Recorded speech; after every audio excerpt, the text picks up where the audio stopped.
Brothers and sisters in the Dhamma, may you all be well, happy, and peaceful.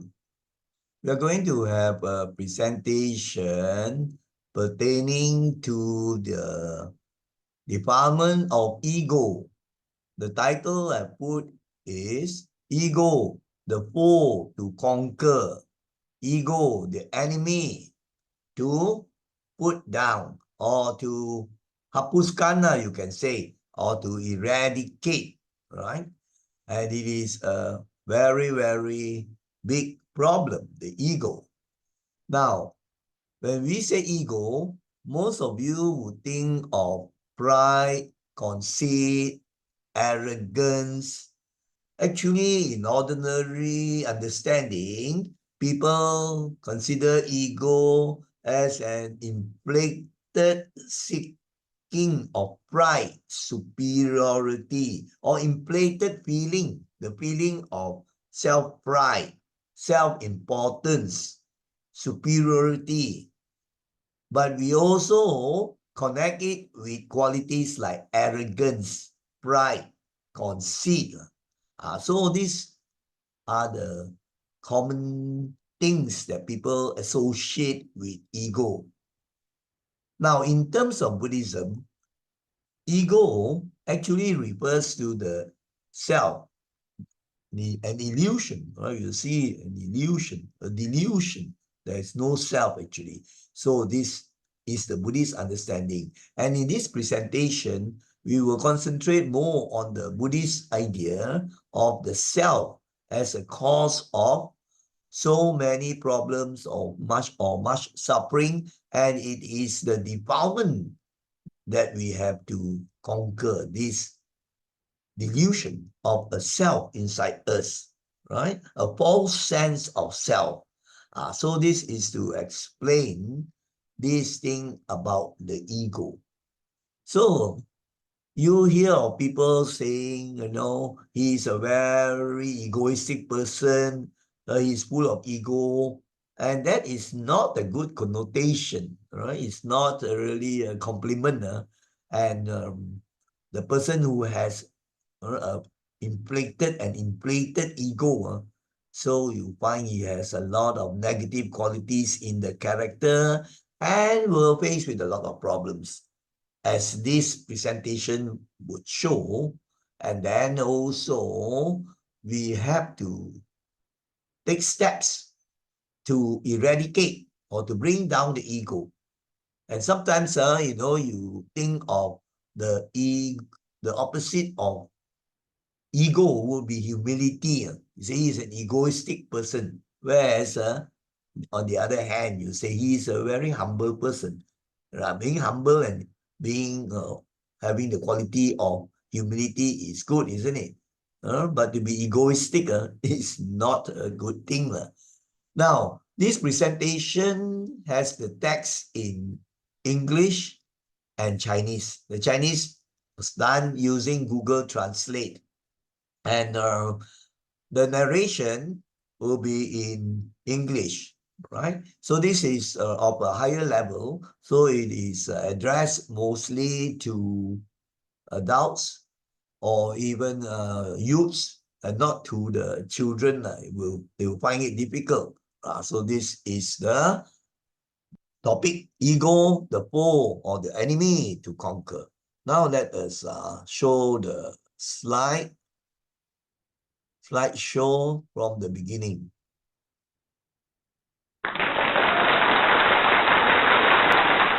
Now you can see, right? Now you see I have taken out the start. So ego, the foe to conquer. It's terrible, isn't it? You can see the cover slide. This inflated ego, a false feeling of superiority, importance, or of, in Buddhism, of a self. And here you see how big the ego is. The egoistic person will tend to look down upon other people. He feels that he's the most powerful, he's the most superior, and there will be consequences. And in Buddhist terms, can say that the ego is one of the root causes. This false sense of a self, a permanent self inside us, is one of the root causes of dukkha or suffering, right? So this is what we are going to discuss, and these various animated images actually try to show the idea of ego, how an egoistic person would behave, as you can see in each of the animated images. Now let us move on to slide number 2, the contents of the presentation, basically.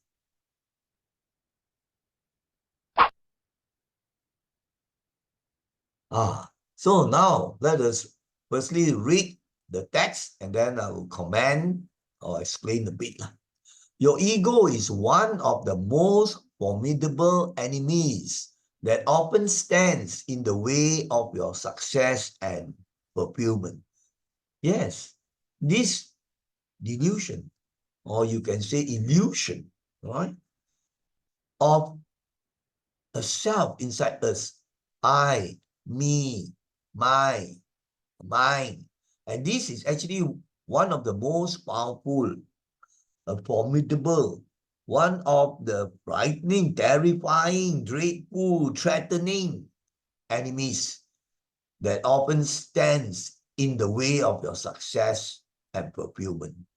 If you look at the history of great people, you can say that nearly all of them are not the egoistic type of people. Like Einstein was so very humble. So, in Buddhist terms, as I said, this false sense of or the delusion of a permanent self inside us can bring us a lot of dukkha.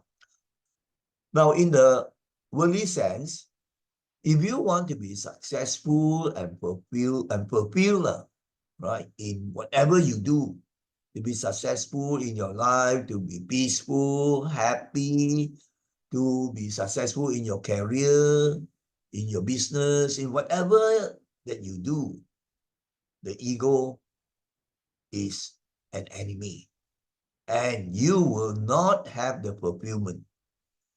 The ego, an inflated sense of self-importance, this is one definition, can blind you to your weaknesses, that you always consider that you have all the good qualities, only that you are not able to see your weaknesses. And so, because of this, you keep on thinking that you don't have weaknesses and defilements. So how can you improve? And these weaknesses, defilements inside the egoistic person will prevent the person from succeeding, achieving his goal. Actually, everybody is capable of very good things, isn't it? Your true potential, your potential Buddha. But the ego will block this. It's like a force of Mara, right? Blocking you from attaining important things like inner peace, happiness, right? Wisdom. So you can see how dangerous this enemy or this defilement of the ego is. Now, so that is slide number 2. So now let us go on to slide number 3. By the way, you can see these pictures. All I try to select so that it makes it more interesting, the presentation.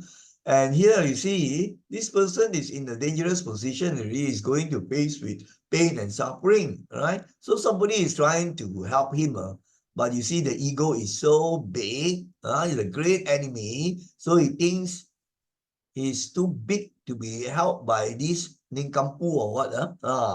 And this one you can see lah. So there is, in ordinary life, you see the egoistic person, you probably wouldn't like. Most people would not like an egoistic person, is it? Nearly all people is arrogant, right? He is very, very proud, and he, sort of looks down upon other people, right? He thinks he's superior to others. You see, no, you have now, even in the world today, you have these sort of things. Now let us go on to slide number 3. Now, slide number 3, I'll read the thing first. The ego represents the self-identity you construct based on your desires, fears, and attachments.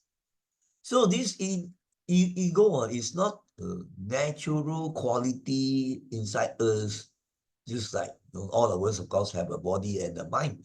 But this ego is constructed out from your mind and based on what you want, your greed, or your delusion, the wrong view of things, of life, and a fear of people not accepting you, people not looking up to you, people not doing the things you want, and you attach to certain things. And the attachments are negative attachments. You attach to material wealth. You attach to power. You attach to beauty. You attach to all those things which are temporary.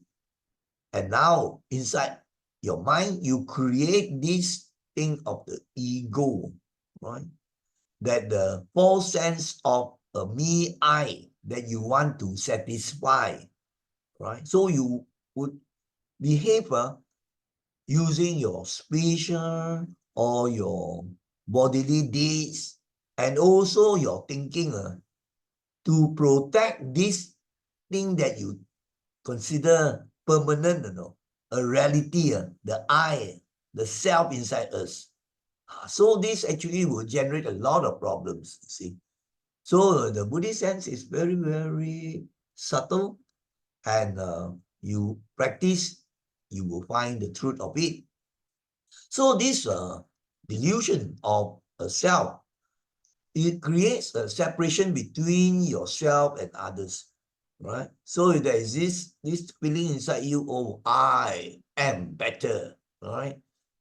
I am superior. And you think that others are separated from you and they are not as good as you. So the person who is egoistic tends to compare, with others, right? So if he finds somebody who may be better in the sense of maybe even material wealth or maybe more smart, then he is not happy, right? His ego tells him, I should be better than him. So he will carry out things, a bit immoral things also, even immoral things, in order to satisfy. Actually, is just temporary, his feeling of self-importance and superiority. And he tends to have judgment of other people. So this ego thing will feel your judgment, like, you are very terrible. One finger pointing at other people, but doesn't realize that 3 fingers are pointing at himself with all his departments. So he always feels that, well, he has a constant need for validation. Validation is confirmation. So he will, through illogical ways also, tend to confirm, to verify, right? It comes actually connected with the word valid, that he is superior, right? And he uses the stupid wrong criteria. I am very wealthy, the most wealthy person in town, right? I have so many degrees, right? I have titles. I'm a dato or a tan sri or a tun. So this feeling of self-importance, this ego begins to be inflated. And this very famous person, Eckhart Tolle, I think you have read his very, very famous and powerful book called The Power of Now. I read the book. It's a bit difficult, but it's fantastic.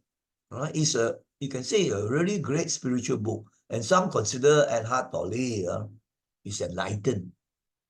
One of the monks I met with, a very good cultivated monk, said that he's enlightened and he has read his works and listened to his talks. So what did he say? He said, your ego is your self-image, right? So it's not something that is natural. that is inside you like a Buddha nature. No, it's self-image created. Right? When the baby is born out, he doesn't have the feeling of ego or me, mine, isn't it? So he just behaves like a natural being. When he's hungry, he will cry to be fed with the milk. When he has pain, he will cry so that the mother or father can tend to him or her. So this one is created.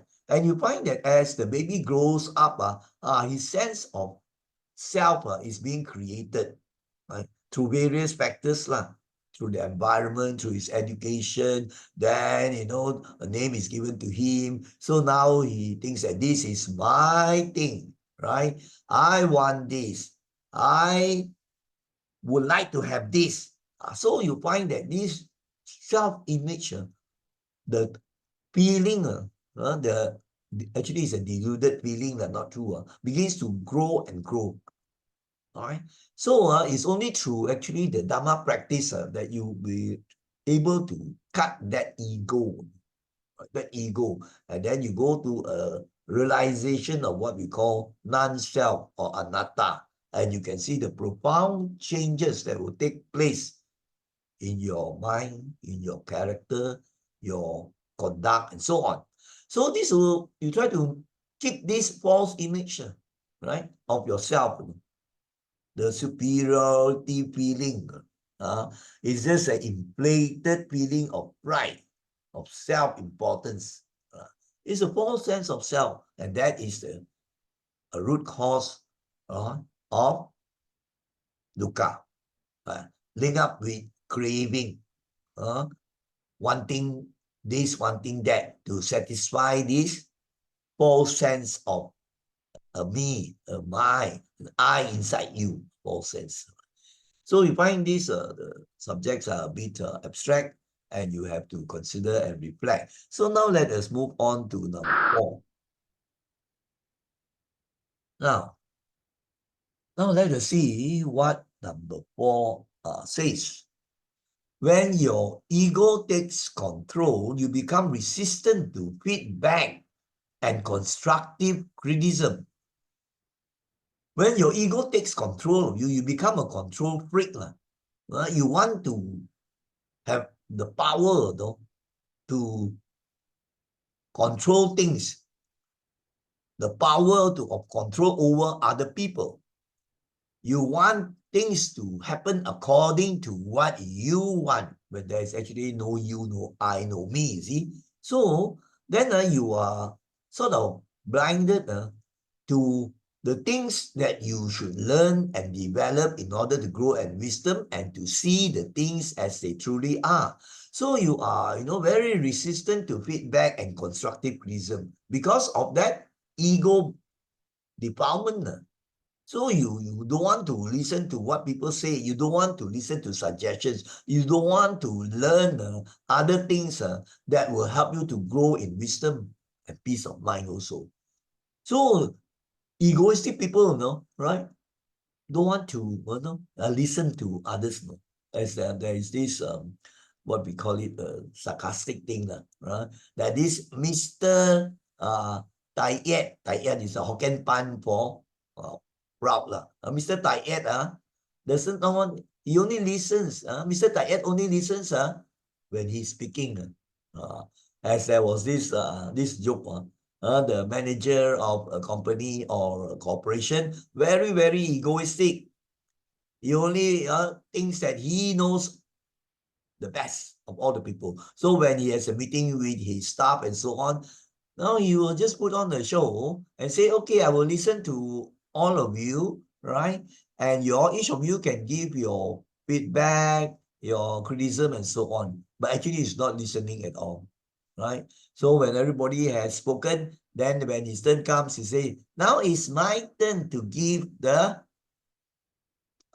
comments or to say important things, right? Now, I'm going to suggest these things and so on. You have to listen carefully, but you must never forget who is making those comments. The feeling of superiority. And then you find the egoistic person harms himself as well as harming other people. Like this statement goes to show it. Your ego hurts relationships, family, society, and most importantly, yourself.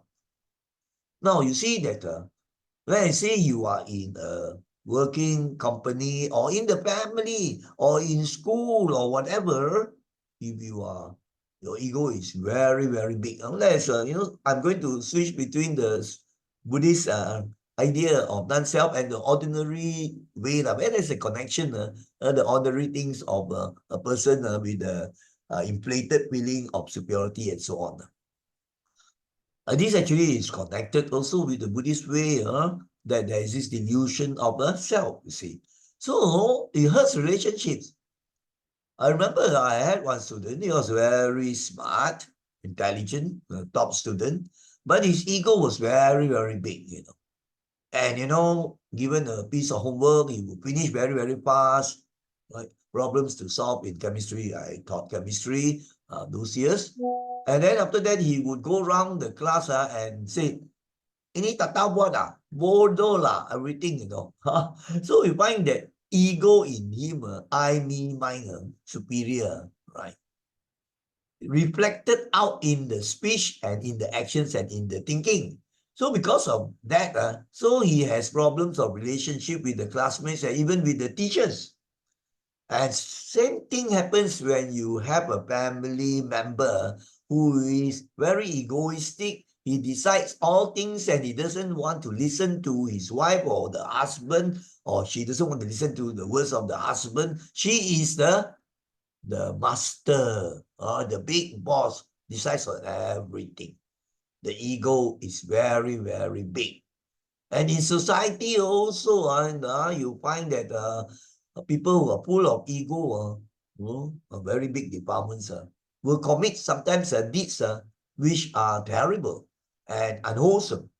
To satisfy the ego, people even go to the extent of committing crime, unhealthy or unwholesome actions like cheating, corruption, and so on. Why? To satisfy this false sense of a self, false sense of an I, right? So at the core of the ego lies the illusion of separation. The person who has this very strong ego is centered upon himself, the self-identity, the false sense of I, me. And he doesn't realize that actually in life, in our whole universe and so on, there is this interconnectedness and interdependence. That is the fact. So inside him, he has that wrong belief that he is a separate entity. His self, capital self, very, very big, is disconnected from other people. Other people are below him, right? And whatever in the world is not in his focus or concern. He's more concerned with the self. So you can see such a person, his actions, his words, and his thoughts are all just centered on himself. Now, psychologists have said that people who suffer from depression, for example, one of the causes could be the thoughts are always on yourself or on myself, right? And so you don't realize that there is this interconnectedness. So if you are able to shift your thoughts into maybe some concern for other people, doing dana for others, then you find this will resolve your psychological problem of feeling very depressed and sad, right? Because you have this delusion of a self. Right? So this is also an important aspect. So now we ought to move on to the next one, which is slide number. Now, let me read this first. This belief, that means the false delusion of self, will feels, that means will, like cause it to rise, right? A relentless, non-stop pursuit of personal gain and superiority, which leads to conflicts, unhappiness, and a sense of emptiness. Now, you see this delusion, right, of a self, the ego, right, will push, or you see, will spur him to chase non-stop, for not for the good things, not, for example, to meditate, will push him to meditate. No, it will push him to pursue things of the senses. He wants to have the personal gain, and the personal gain is in terms of the worldly, mundane things, money lah, possessions lah, houses lah, cars, and so on, and superiority to get the feeling of self-satisfaction. I have attained this. I have got the title of Tun. And because of this delusion, the very terrible defilement, there will be conflict with others. There will be unhappiness arising among the people whom he interacts with, or people, the anger, the enmity, the ill will will arise because of this person. And if he's the boss, the manager, wow, he will be a very difficult person to be under in the company, right? Turnover might be very great. But the thing the person does not realize is, or maybe he feels it, but he doesn't take steps, or he doesn't know how to go about to resolve the problem. Despite all those things, he may be able to gain a lot of material wealth and power and all these things, but still there is this sense of emptiness. He's not happy. He can be depressed, as you have read of very famous people, actors or singers and so on, with all the personal gain and so on, and still sense of emptiness. So one of the important things, as I read here, to release the ego's hold on you, you must realize that we are all interconnected beings. Right? We are nothing actually. At night, you look out into the sky, you find that you are just worse or smaller than a speck, than a grain of sand in the whole seashore. I used to, walk along the beach and look up in the sky. Wow, it's an awesome cosmos, so vast with the stars and all those. So we are nothing. So when you know how to reflect on this, so this delusion of a me, I will go down. So when you realize this thing, then this awareness allows you to shift your focus from me to we all together, right? And the concern for other people, not always I did this lah. Because of me, the project is successful lah. It should shift the focus to, oh, we have done well. We are all in a team, and because of that, we are successful. But you find the egoistic person is always centered on I, me, mine.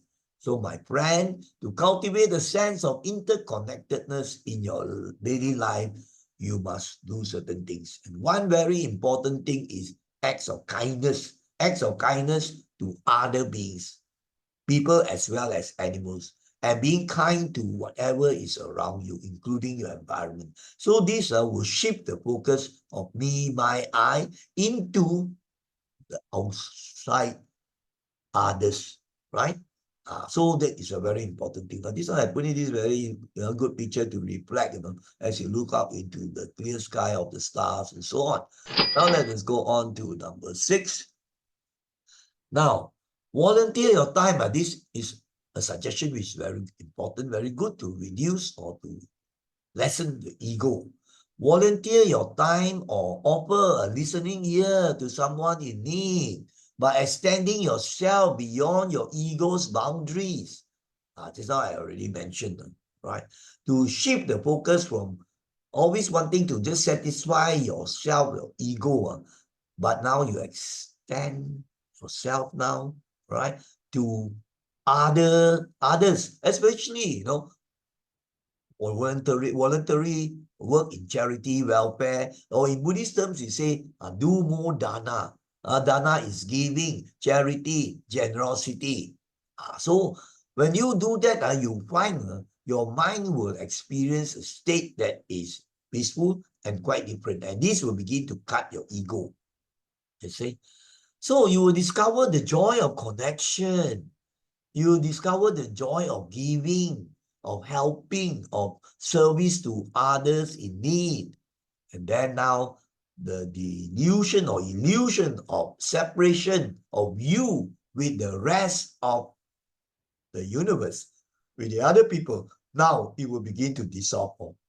Right? So these are the steps that you can take in order to cut the ego, which is going to bring you lots of dukkha. Right? Not only in this life, you will see in the future rebirth, because this will translate, the ego will translate into unwholesome actions, unwholesome deeds of the mind, speech, and body. So holding on to your egos comes at a great cost. It brings negativity, of course, because so egoistic, want to satisfy that me, mine, and so on, the false sense of the self. So you are really strongly pushed to have negative thoughts, greed, right? And then being very angry towards other people whom you consider, wow, right? Very rich, more powerful than me. So this will hinder your personal development. This will hinder your mental development. Your wisdom is not going up at all. It can be deteriorating. Your mental development goes down, actually, declining. And this will bring more and more dukkha. So I put in the pictures to illustrate some of the points, like the illusion of separation. And then you find that this ego thing will breed negative things, negativity, you can see egoistic person, how you can see the picture, breeding negativity. He scolds, he curses, condemns another person, and so on. I think you know all the results of ego. Now, let us go on to 7. The need to be right, to control outcomes, and to seek external validation can leave you feeling trapped, anxious, and disconnected from your true self. Yes, the person whose ego is very, very big, this delusion of a self is so very strong, he always is his mind is always centered on me and the mind, as I told you. So he always feels that he is right. He wants to control happenings. He wants to control people. So it becomes a control freak, as I mentioned just now. And things do not happen to what you want, you see. So he is feeling very unhappy, let's say, right? So he will find ways and so on to control things, sometimes even using immoral ways, getting the call the along or maybe he thinks that if he has more money, people will look up to him, people will respect him. So you have so many financial scandals, people already rich wanting more wealth. So actually this ego thing that you have, this self to satisfy will lead you into states of greed, states of anger, ill will, and then the delusion, not being able to see things clearly as they truly are, the sublime truth, all this will fall. So Mara is celebrating. The evil force, the personification, Imara will be the personification of evil. So if you think of it as a devil, then you are celebrating, oh, I've conquered him already. See, now under me. So always he wants to seek confirmation that he is the master. And the criteria he uses sometimes are stupid. Just now I mentioned already. So you find that you have this feeling actually inside of disease of the mind. You feel you are trapped, right? And there is a state of anxiety because you are disconnected from your true Buddha self. The inherent inside all of us, there is this Buddha self, which is the goodness, right? Which is the purity of the mind. And your real home of peace, happiness, true peace, happiness lie inside within you. So you're getting further and further away and under the clutches of Mara, the personification of evil. And this famous person, who is a poet and philosopher, John O'Donoghue, I put the picture there, said that ego is the false self, as I said, right? It's your delusion, a false sense of self. And it is born out of fear and defensiveness. You are afraid that people don't respect you. You are afraid that people will not be your friend. You are afraid that people will not come to you when you're in need. All because of the self. So you tend to defend the things that you do, lah, even though in stupid ways. So the ego thrives on control. That's why I say you become a control freak. And then you see that it doesn't bring good things. In fact, this ego will aggravate your mental states, right? To become more negative, more unhappy, more unpeaceful. And this ego fears uncertainty and change, which are facts of life. You cannot accept the uncertainty. You want certain things to happen, it doesn't happen because things are uncertain and they change according to the eight worldly conditions. Sometimes you have praise, sometimes you have blame, sometimes you gain, you have loss, sometimes you become famous, sometimes you have ill fame, right? And sometimes you have pleasure, sometimes you have pain. It cannot. So he tries his best to avoid all those things that blow negatively the other aspect of the eight worldly beings. He only wants a good thing. So this is not seeing reality and behaving. So his ego, makes him cling on to outcomes, as I say, right? He always will attach to outcome, want it to be like that, want people to be like that, the situation must be like that, the circumstances must be like that. If the circumstances change and so on, then it'll be terrible. So what he does, he believes that he can orchestra, he can manipulate, and then you see there are people who manipulate others and manipulate situations, like people manipulating the share market. So this brings a lot of suffering, dukkha, to other people that he is associated with, and he's not really improving the environment, and he is really bringing dukkha to himself. So this poet has written some very, very good Dhamma-based thing. Like this one, I always want to be in control. Now let's go on to the next slide, which is number 8 now. Now, this slide here, let us read. However, this constant need for control, that's what the person full of ego does, or is. He has this constant need for control. So what will it bring? It will generate the anxiety. And so what happens? When the mind is at disease, he has mental disease, anxiety, very worried, troubled, so on. So the capacity, the innate ability for us, right, to arrive closer and closer into the sublime truth of seeing things as they are. So for such a person with a very, very big ego, in fact, he will not be interested in the religious stuff or spiritual stuff. So he will not have this capacity to experience true freedom and inner peace. So you will see that you can really reflect and see, look around you, that the person with very high ego, right, is not happy and peaceful. Who are the happy and peaceful ones? I met some of them. Even very famous cultivated monks like Ajahn Chah, or Ajahn Brahma Wamso, and then the Dalai Lama. I've not met him, but then my friends have said that he's such a simple person, even though he's a Nobel Prize person, very humble and so on, doesn't walk with the nose in the air, he doesn't have airs and so on. So this is the thing that you can check for yourself. So what do? To release the ego's grip, you must learn to surrender and trust in the natural flow of life, which means the person is not able to see the things that happen naturally in life, right?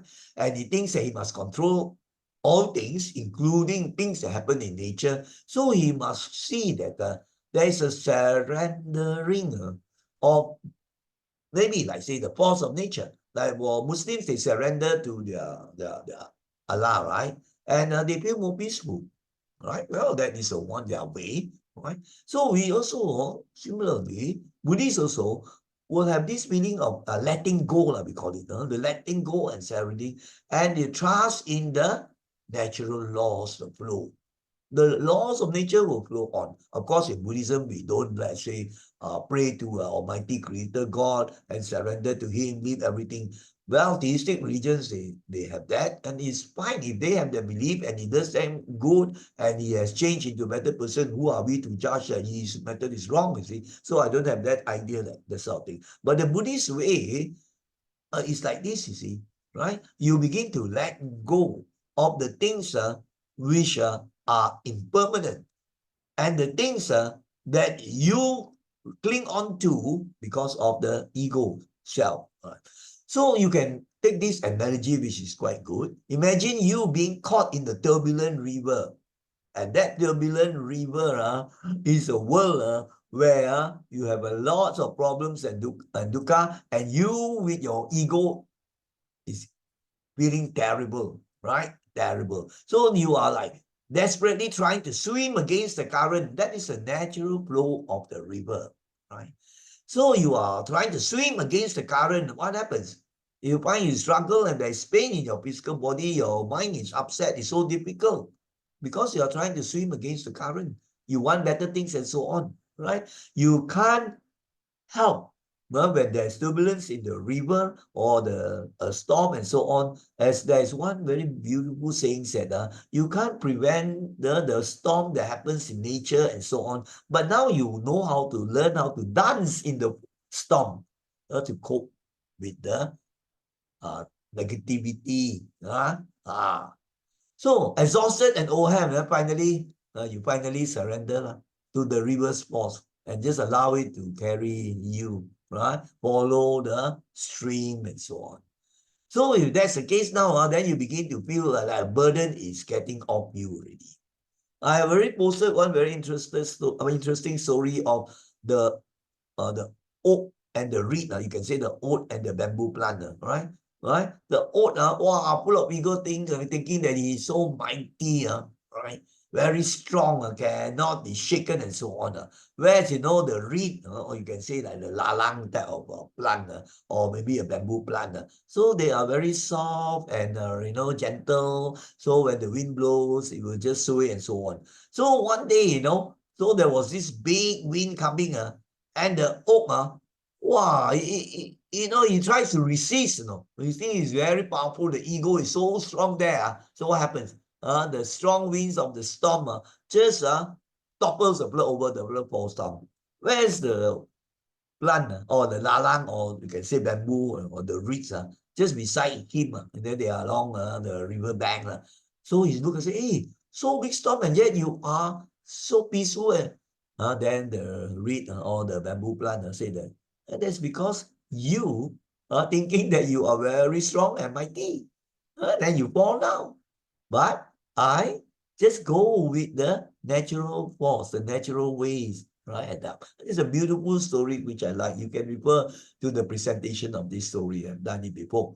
All right. So now let us go on to the next one, which is number 9. All right, number 9. In that moment of surrender, actually, another way of putting it is letting go, right? Letting go.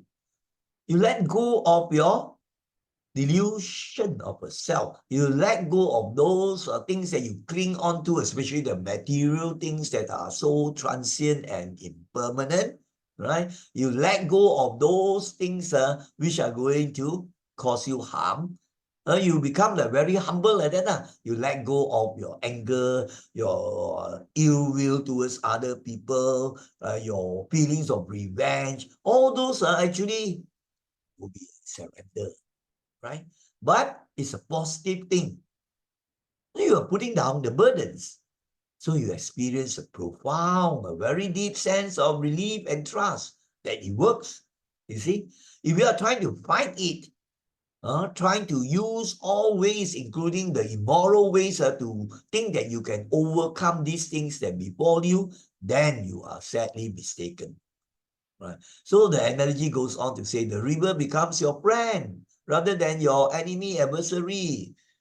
Observe how your ego resists or clings to situations or clings to people, whereas the surrender or the letting go gives that fantastic feelings of peace, joy, inner contentment. And that is the important thing. So you now see that there's there's a way there now. Actually, in Buddhism, they teach you a lot of all these things. So cultivate an attitude of acceptance and trust in the unfolding of life. So the whole of the Dharma practice actually pertains to the mind, to be able to see things as they truly are, to accept the laws of nature, and to live in harmony and peace with the laws of nature. And there will be acceptance and trust. What you can, to a certain extent, change to better things, you do it. But many things you can't. They will just flow on. Then you have to learn to have this attitude, cut off your ego and refusing to accept the fact. But then you accept a trust that things will move on. So remind yourself that true power lies in surrendering. Or I can put it this way, remind yourself that true power lies in letting go. To what is, to letting go. Letting go of all the defilements actually which are not natural things, but you generate with your mind because of this ego, the delusion of a me I, rather than struggling against it.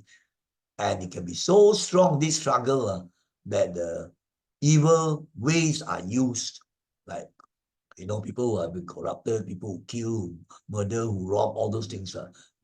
Why do they do that? No, they do have this feeling of interconnectedness. They're trying to satisfy the ego. So I have put in these pictures so that this one is animated. Acceptance is the key. Acceptance, because you have understanding, then you're able to let go. Now let us go on to number 10. Now, so now what is next now?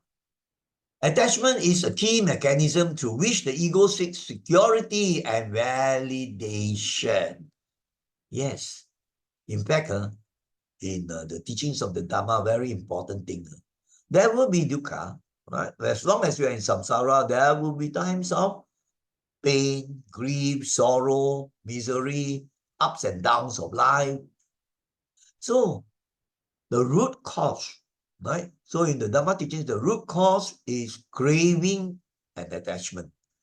Craving, you think you know what? It's a very, very strong, usually unwholesome desire, a strong wanting, right? A strong wanting to satisfy the ego. And then you attach to it.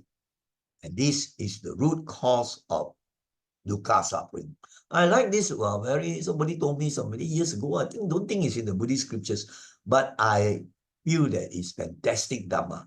So there was this is a story there was this person that asked, we can say, asked a high god or asked Buddha what. You say, "Oh Lord, I want happiness. I want happiness. I want happiness." How? The great God or Buddha or whatever you want to consider, he says, very simple.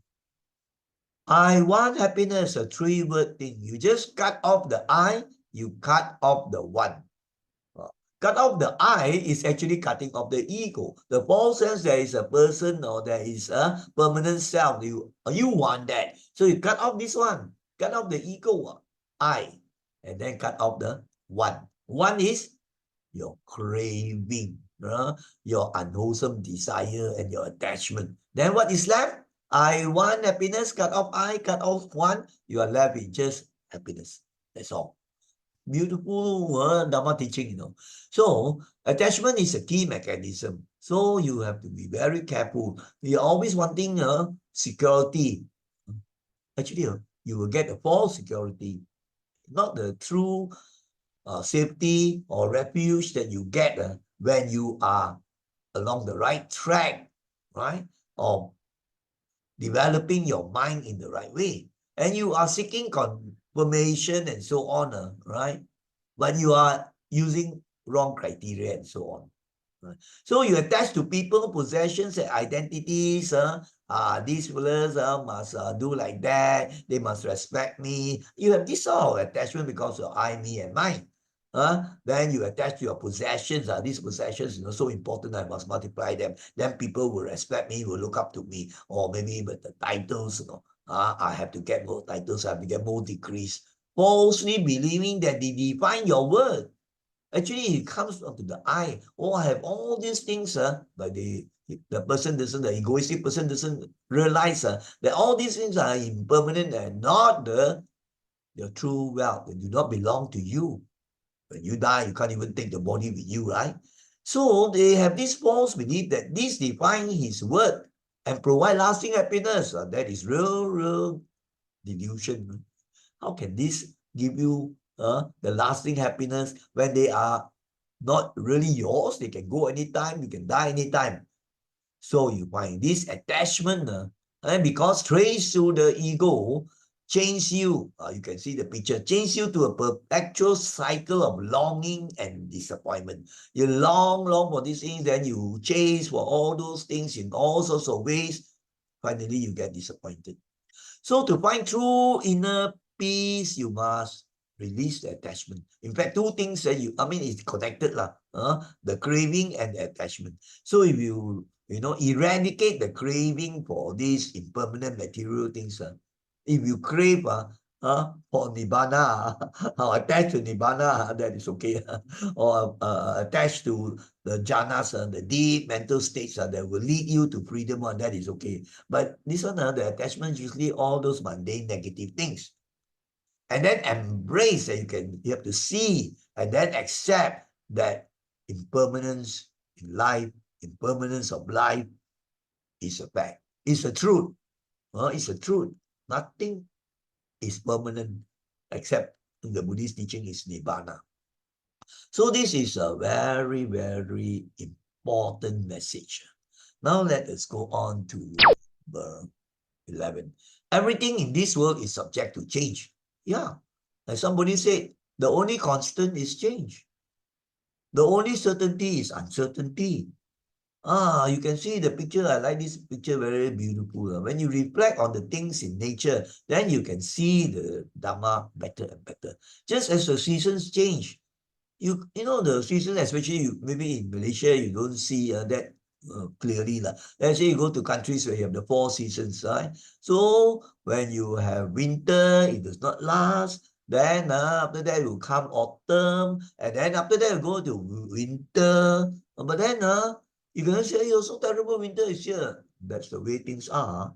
But it will change, and then spring will come, and then summer again. So it goes on and on. So things change, and likewise also people and circumstances evolve, change according to causes and conditions.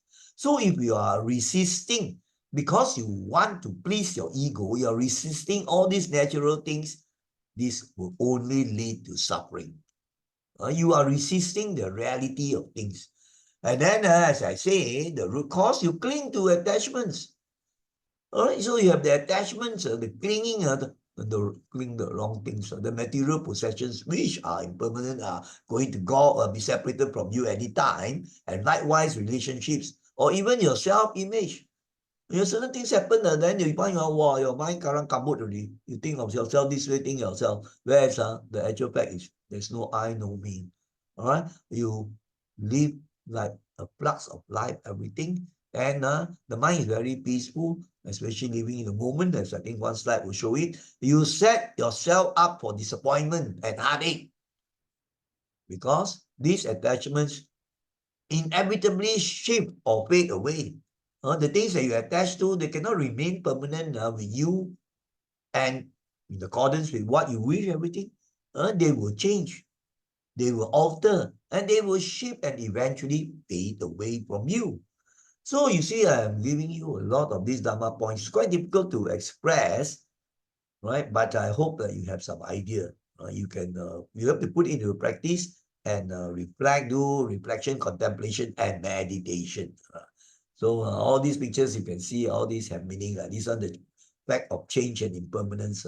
Now let us now go on to number 12. By cultivating a mindset of impermanence, by learning to see right, impermanence, right? Your mind, when you, of course, you have to study, learn, practice, right, reflect. Then only there will be a mindset of impermanence. Then you learn to appreciate what is really truthful. It's just the present moment that you have. The past is dead and gone. The future is yet to come. So then you detach yourself from outcomes. The control freak with the high ego always want things to be like that according to his wish, his desires. So you detach yourself. How would you know the outcome? For sure, you can't, because nothing is certain, as I said, right? You can do the best you can, but very important point is appreciate the present moment. When you take care of the present moments, then the future will be charted for you. That means you create your future. This doesn't mean that you become indifferent or disengaged. No. As I said, the point about reaching out to others, dana, right? You're still the compassion, the concern, the loving kindness will begin to grow. And you are engaging with the others. You have this interconnectedness understanding, the interdependence understanding. So you arrive at this. You learn to cherish the beauty of each experience without clinging to it, knowing very well that these too will pass. So you find that this, if you want to have a very good picture, you should read the book by Eckhart Tolle. I read it, and it's very beautiful. I did post a summary of it, but nothing like reading the book. It's called The Power of Now. So then you, as in Buddhist teachings, they like to use this analogy. You will be like the lotus, and the lotus grows up from the mud, all those terrible muddy waters that symbolize the defilements in your mind, the confusion, the non-understanding, the ego, everything. But yet, you are able to bloom out, just like the lotus blooming out from the muddy waters. Then you are fully present. Your mind is being trained to be fully present and to see things more and more clearly as they are. And you become more and more aware, and you begin to see the transient, the changing, the impermanent nature of life. So this is a very central teaching. I put the pictures just to show this trying to practice meditation, and this is to show, right, the impermanence, things changing, cultivating the mind. This is a beautiful picture of the lotus blooming up. Now we go on to the next slide, which is 13. Engage in activities that ground you in the present moment. This is a repetition. So you find that egoistic people, their minds will, go to the past. Last time, like that. Now I want to be rich. I want to have more and more, and going to the future. All these things. So they cannot be in the present moment. He likes to just try to plan how we can really satisfy the ego, and then regret over certain things the past he did not do to bring his power up more. All those things are negative things. So you have to engage in activities that ground you in the present moment. Do the things like helping people, service, everything. Just be with the now. And there are activities that will help to calm the mind, meditation, yoga, or observing nature. Just be with it. And then you cultivate an attitude of curiosity. Actually, the curiosity, I would like to add, an attitude of curiosity of wanting to know the true nature of things, to understand the natural laws, and to have this sense of wonder in your mind that there's this ever-changing nature of life. And you will, as you go along and learn, you will embrace impermanence as a teacher, reminding you that it's really stupid and futile to just center your life on just pleasing the ego, which is non-existent, which is the false sense of a self. So then you begin to cherish each moment that you have, and you find joy in the dance, in the flux of life, right? The dance of transformation, because your mind is just anchored onto the present. So these are very profound teachings here. So you can see I put in some pictures to show you the. So this is the second last slide. Remember, the journey towards greatness begins when you let go. Just now I mentioned, and I in fact spent some time on this letting go, which sometimes people will use the term surrender. When you let go, then the burdens are being put down or being cast away. Not only the physical impermanence, material impermanent things and so on, but more important still, the letting go of those rubbish in the mind, the letting go of the greed, the hatred, the jealousy, the envy, the ill will. So we find it's 1 hour already. So then when you let go of your ego, right, or surrender to things as they are, you will, and you have to embrace the power of humility. So now it's the opposite. When there is egolessness, when you have realized, actually this is only through meditation, we call it the 3 signs, where a person has to realize in meditation, dukkha, anicca, anicca, dukkha, anatta. Anicca is impermanence. Then because of the impermanence of things, definitely in samsara there will be dukkha, suffering. And then the third one is the most tricky, that is the non-self or no self actually. Now, of course, humility is a great divine or great spiritual quality. All religions also talk about that. Truly great people are humble. Do they have the big ego and so on? I met quite a number of people that have made an impact in me, right? And they are humble people and very, very full of wisdom and compassion. Now, there's this great writer and scholar, right? And he has written many books and stories, right, for children and so on. Very many life lessons. You can so he's writing. I think it's under the under Christianity, but there are also many good life lessons you can learn from all religions. So C.S. Lewis said, humility is not thinking less of yourself. If you're always thinking less of yourself, what he is trying to drive at, it doesn't mean that you must arrive at a state of low self-esteem. Low self-esteem is a negative psychological state. But more profound is thinking of yourself less. That means to cut the ego, basically. Right? So more important is thinking of yourself less. Right? Thinking of yourself less, not thinking less of yourself. Very tricky, right? Actually, I would put it as humility doesn't mean you have a low self-esteem. It's a virtue, right? And thinking of yourself less is, yes, it's cutting the ego, focusing on outside people, the needy ones and so on. And there's another very interesting guy in history, is an Islamic Sufi mystic and poet, right? Where I think his poems, or his writings among the most well-known. And very, very, I've read some of the Sufis' works, and they have a good Dhamma and life lessons, right? So Rumi said, yesterday I was clever, so I wanted to change the world. That is ego. Oh, I'm a very clever person. I know this. I got PhD and so on. So I want to change the world. And the intention is not for anything else, but actually to please the ego. Today I'm wise. So I'm changing myself.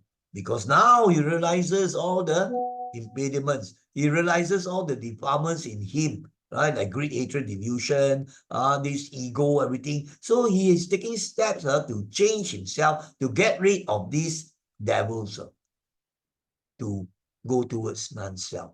And wisdom arises. Beautiful saying, actually, right? So that's Rumi. So now we come to the end. That is the last slide.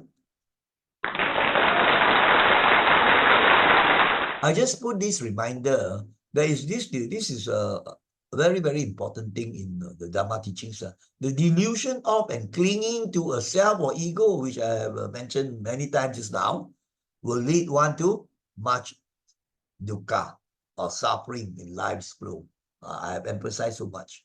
So beware of this devil of ego, the false deluded belief of a self, of an I, a me, mine, right? So this is a very important message for you to reflect on. And we end with having this wish that may all be free from suffering, right? So before we say sadhu 3 times, I would like to take this opportunity to thank all brothers and sisters in the Dhamma who have been following this presentation. You have spent time and also put in your effort, energy expended in order to follow this very long presentation. Right? But it's very, very important. It's more difficult than the usual ones, but I hope you can benefit from this. And if so, you can share with people whom you think can understand and benefit. So let us now put our palms together and say sadhu 3 times. Sadhu, sadhu, sadhu. Brothers and sisters in the Dhamma and all who have been following the presentation, thank you and sadhu. And may you all be well, happy, peaceful, and may you grow in the Dhamma so that compassion and wisdom will rise. Take care.